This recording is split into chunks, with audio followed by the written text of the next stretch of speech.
La concurrence est rude sur le segment des citadines avec les stars françaises comme la 208 et la Clio. L'une des références de la catégorie n'est autre que la Polo, proposée en 3 ou 5 portes avec un choix très large de 10 motorisations et 9 finitions. Parmi toutes ces Polos, nous essayons aujourd'hui la motorisation diesel intermédiaire, le 1 litre 6 TDI de 90 chevaux, associé à la boîte DSG et la finition haut de gamme Sportline à tendance sportive, comme son nom l'indique. Celle-ci se reconnaît extérieurement aux roues de 16 pouces de série ou aux vitres arrière surteintées. A l'intérieur, le point fort de la Polo vient de sa qualité de présentation. Elle est l'une des rares de la catégorie à utiliser des plastiques moussés avec l'Audi A1 ou les Citroën C3 ou DS3. C'est sérieux, un peu trop, même avec une ambiance très sombre. On s'étonne de grosses lacunes d'équipement comme le GPS ou le kit Bluetooth de série sur des Clio ou 208 nettement moins chers, de même que les feux diurnes à LED. A l'arrière, la banquette est un petit peu dure et l'habitabilité est dans la moyenne de la catégorie.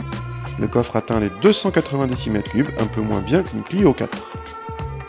L'une des particularités de la finition Sportline vient de ses roues de série plus grosses, mais le châssis sport n'est proposé qu'en option à 237 €.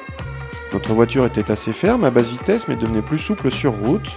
Les 90 chevaux sont largement suffisants pour ce petit gabarit et permettent des relances faciles, les plus véloces de la catégorie. La boîte DSG est comme toujours rapide et douce, mais notre voiture devait composer avec quelques inhabituels à-coups à basse vitesse et un rampage mal dosé. Surprise en revanche, cette version n'avait pas de stop and start. En fait, pour bénéficier d'un stop and start, il faut choisir les Polo Blue Motion Technology, mais la boîte DSG n'est pas proposée avec le TDI 90 ni la finition Sportline. En l'état, notre véhicule d'essai s'est donc montré assez glouton avec presque 1 litre supplémentaire mesuré par nos soins par rapport à la Clio DCI 90 EDC.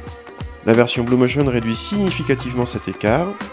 Entre la consommation excessive et les lacunes d'équipement, cette Polo Sportline TDI 90 DSG ne prend clairement pas soin de votre portefeuille. C'est habituel chez Volkswagen à l'achat, moins à l'usage.